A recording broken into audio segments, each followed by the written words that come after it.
Bismillahirrahmanirrahim. Assalamualaikum warahmatullahi wabarakatuh. Oke, sebelum kita memulai pembelajaran pada pagi hari ini, alangkah baiknya kita berdoa terlebih dahulu ya anak-anak semuanya. Berdoa mulai. Bismillahirrahmanirrahim.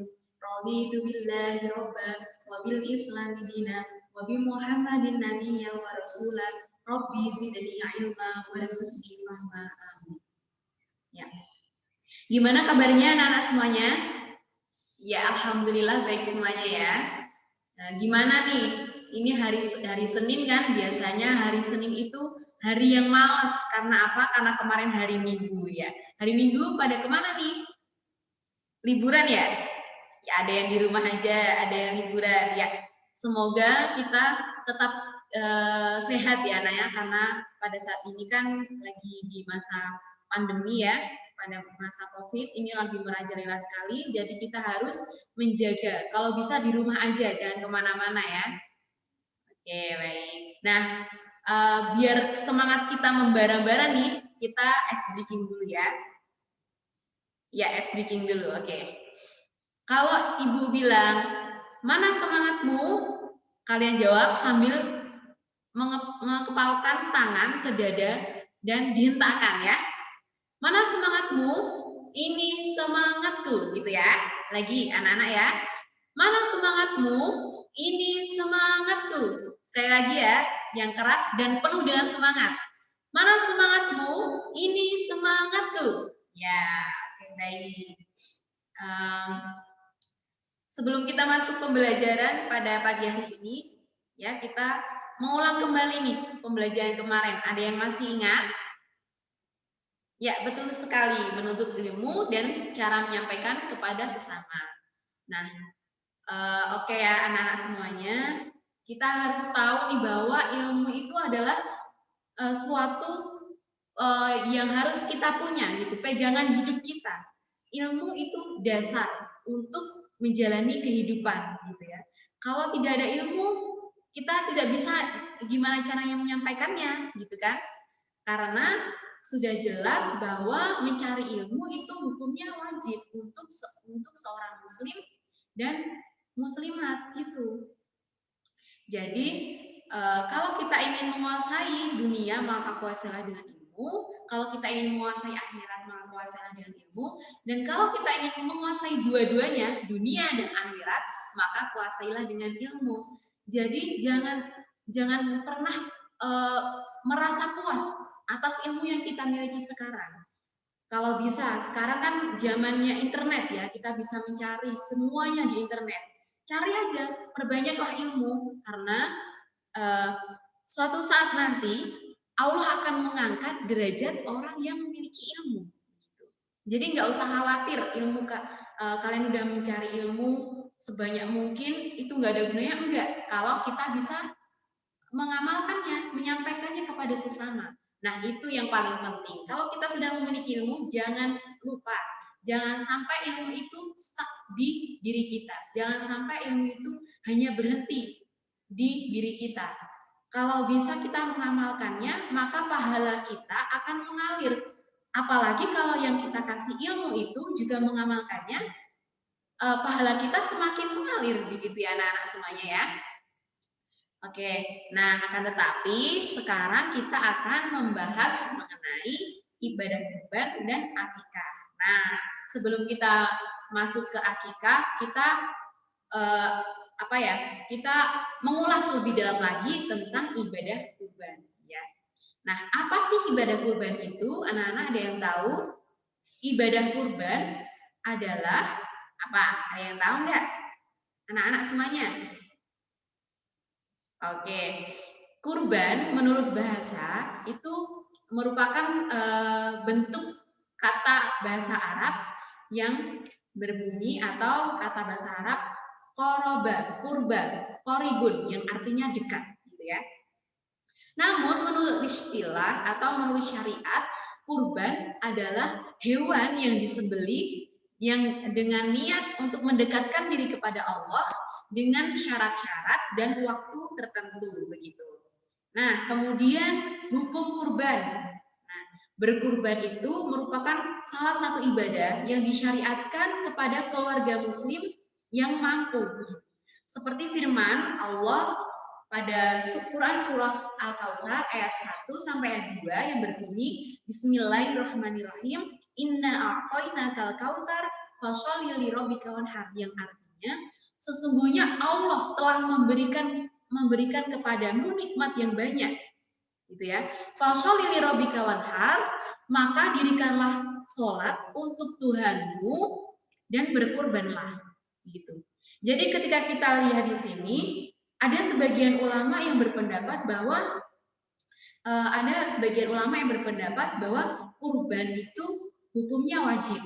Namun jumhur ulama atau mayoritas ulama itu berpendapat bahwa kurban itu hukumnya sunnah muakkad, ya, dengan bertendensi pada sabda Rasulullah SAW yang berbunyi umirtu bin nahri wa huwa sunnatul lakum, yang artinya yaitu aku diperintahkan berkurban dan berkurban itu sunnah bagimu, gitu ya. Itu hadis riwayat Tirmidzi. Nah, anak-anak semuanya, sebelum kita masuk ke pembahasan lebih lanjut, kita harus tahu dulu nih, apa aja sih atau apa yang melatar belakangi terjadinya ibadah kurban itu, dan Nabi siapa yang melatar belakangi terjadinya ibadah kurban. Ada yang tahu anak-anak? Ya, betul sekali. Nabi Ibrahim alaihissalam kepada anaknya, kepada putranya yang bernama Ismail alaihissalam. Gitu. Nah, pada suatu ketika Nabi Ibrahim alaihissalam bermimpi untuk menyembelih anaknya yang bernama Ismail alaihissalam. Yang mana kemudian mimpi itu untuk persembahan kepada Allah Subhanahu wa taala. Ya, menyembelih anaknya untuk persembahan kepada Allah Subhanahu wa taala. Nah, kemudian mimpi itu diceritakan kepada Ismail alaihissalam di situ. Dan apa yang terjadi? Nabi Ismail alaihissalam menyerahkan diri langsung kepada ayahnya untuk disembelih, karena mimpi itu diyakini benar-benar datangnya dari Allah Subhanahu wa taala. Nah, hari kemudian dengan segala keikhlasan hati, Ismail alaihissalam menyerahkan diri kepada ayahnya untuk disembelih sesuai dengan mimpi itu, gitu ya, untuk persembahan kepada Allah Subhanahu wa taala dan sebagai bukti ketaatan Nabi Ibrahim alaihissalam kepada Allah Subhanahu wa taala. Nah, kemudian mimpi itu dijalankan oleh Nabi Ibrahim. Namun tanpa disadari, Allah Subhanahu wa taala menggantikan Ismail alaihissalam dengan seekor domba, dan kemudian penyembelihan itu pun tidak jadi, gitu ya. Nah, itu anak-anak adalah merupakan cerita singkat mengutip dari kisah Nabi Ibrahim alaihissalam terhadap putranya yang bernama Ismail alaihissalam yang melatar belakangi terjadinya ibadah kurban itu. Nah, sampai di sini anak-anak paham kan? Paham semuanya ya? Ada yang dipertanyakan? Oh, tidak. Oke, saya lanjutkan ya. Nah, kapan sih waktu dan tempat penyembelihan itu? Jadi, waktu penyembelihan ibadah kurban itu ketika sudah selesai menjalankan ibadah sholat Idul Adha yang bertepatan atau yang tepat jatuh di tanggal 10 Zulhijjah sampai terbenam matahari pada tanggal 13 Zulhijjah, di mana terakhir hari tasyrik, gitu ya. Nah, selain terakhir hari tasyrik, gitu ya. Kemudian tempatnya di mana? Nah, tempatnya itu sebaiknya dekat dengan ibadah sholat Idul Adha. Nah, selanjutnya ketentuan hewan kurban. Apa aja sih hewan kurban itu? Hewan apa yang diperbolehkan untuk dikurbankan? Ayo anak-anak, ada yang tahu nggak nih hewan-hewan apa aja yang untuk berkurban? Ya, domba betul, kambing betul, sapi ya. Ya, jadi ya anak-anak, hewan yang diperbolehkan untuk kurban itu adalah kambing, domba, sapi, kemudian unta dan kerbau ya, anak-anak ya. Nah, ketentuannya gimana? Ketentuannya syarat dijadikannya hewan kurban itu apabila telah cukup umur dan tidak cacat. Tidak cacat itu yang seperti apa sih? Tidak cacat itu yang tidak pincang, kemudian tidak putus ekornya, kemudian kurus. Nah, sangat kurus itu tuh juga tidak, kalau sangat kurus juga tidak diperbolehkan ya. Terus kemudian sakit, dalam keadaan sakit dan sebagainya. Nah, selanjutnya telah cukup umur itu yang seperti apa sih Bu? Nah, telah cukup umur itu yang seperti kalau domba dan kambing itu sekurang-kurangnya telah berumur 1 tahun. Kemudian kalau unta itu sekurang-kurangnya telah berumur 5 tahun. Kemudian kalau sapi dan kerbau itu sekurang-kurangnya telah berumur 2 tahun gitu. Nah, tapi ini anak-anak ya, kalian harus tahu kalau domba dan kambing itu hanya untuk kurban 1 orang. Tapi kalau sapi, kerbau, dan unta itu untuk 7 orang gitu ya. Oke, baik. Nah, selanjutnya setelah kita tahu ketentuan-ketentuannya, selanjutnya kita harus tahu pemanfaatan daging kurban. Nah, pemanfaatan daging kurban ini, daging kurban ini sebaiknya diberikan kepada fakir miskin, ya. Tapi dalam keadaan daging kurbannya masih mentah, begitu. Dengan ketentuan sepertiga untuk orang yang berkurban, sepertiga lagi untuk orang fakir miskin, kemudian sepertiga lagi untuk lingkungan masyarakat atau masyarakat sekitar gitu. Akan tetapi apabila kurban ini diniatkan untuk nazar, itu diwajibkan semua dagingnya untuk fakir miskin gitu. Dan orang yang berkurban tidak diperbolehkan untuk mengambil dagingnya sedikit pun gitu ya anak-anak ya. Nah, selanjutnya yaitu sunah-sunah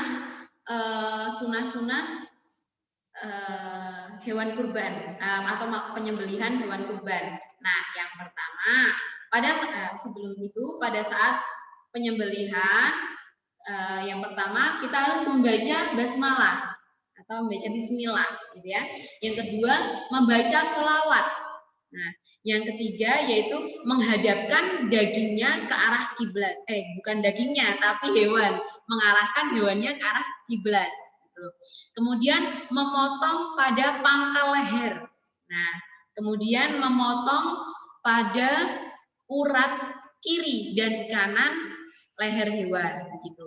Nah, yang selanjutnya yaitu membaca takbir. Ada yang tahu takbir gimana? Ayo. Allahu Akbar, ya betul sekali. Kemudian yang ketiga yaitu membaca doa yang diajarkan oleh Rasulullah SAW yang berbunyi Allahumma taqabbal min Muhammadin wa ali Muhammadin min ummati Muhammadin. Gitu. Kemudian yang keempat yaitu orang yang berkurban menyembelih hewan kurbannya sendiri. Akan tetapi kalau kita mewakilkan kepada orang lain, orang yang berkurban disunahkan hadir pada saat penyembelihan berlangsung.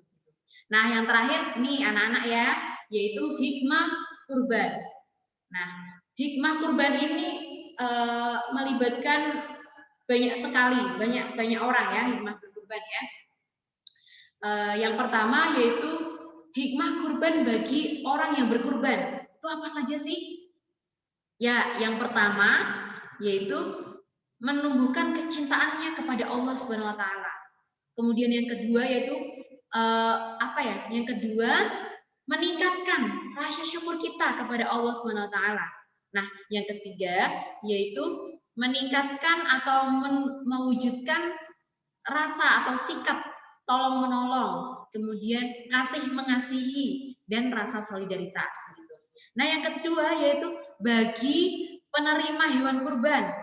Itu juga ada hikmahnya. Yang pertama yaitu meningkatkan keimanan dan ketakwaan kepada Allah Subhanahu wa taala. Kemudian yang kedua yaitu menumbuhkan rasa semangat dalam hidupnya begitu.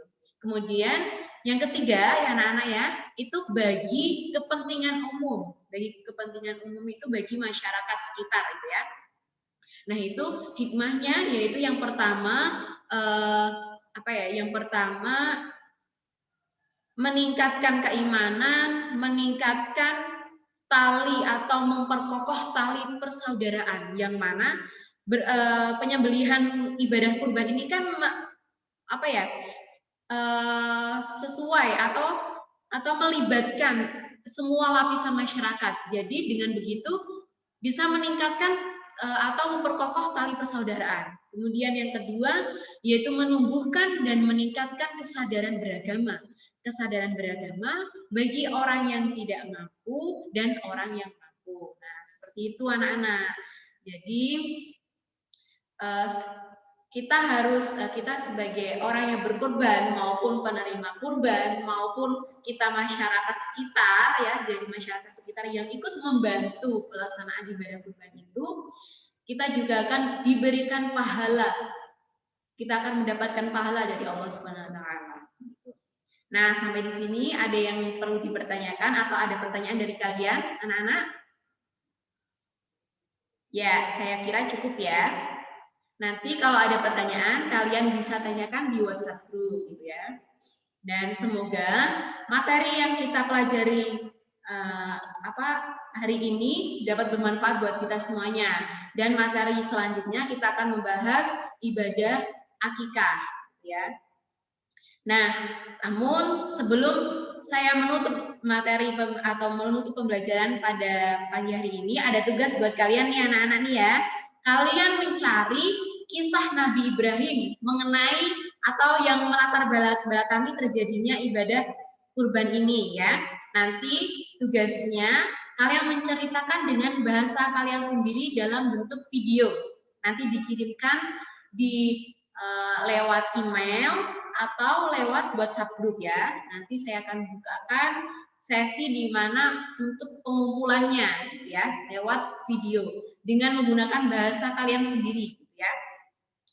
Oke anak-anak, mungkin sekian yang dapat Ibu sampaikan pada pembelajaran pagi hari ini. Tapi sebelum pembelajaran Ibu tutup, sebelum pembelajaran Ibu tutup, kita yel-yel dulu ya anak-anak ya. Oke semuanya, kalau Ibu bilang mana semangatmu? Ini semangatku ya, jangan lupa ya anak-anak ya. Yuk. Mana semangatmu? Ini semangatku. Mana semangatmu? Ini semangatku. Ya, tepuk tangan buat kita semuanya ya. Oke, baik anak-anak yang Ibu bisa sampaikan. Oke anak-anak, mungkin cukup sekian yang dapat Ibu sampaikan. Ibu akhiri, wabillahi taufiq wal hidayah, wal inayah. Wassalamualaikum warahmatullahi wabarakatuh.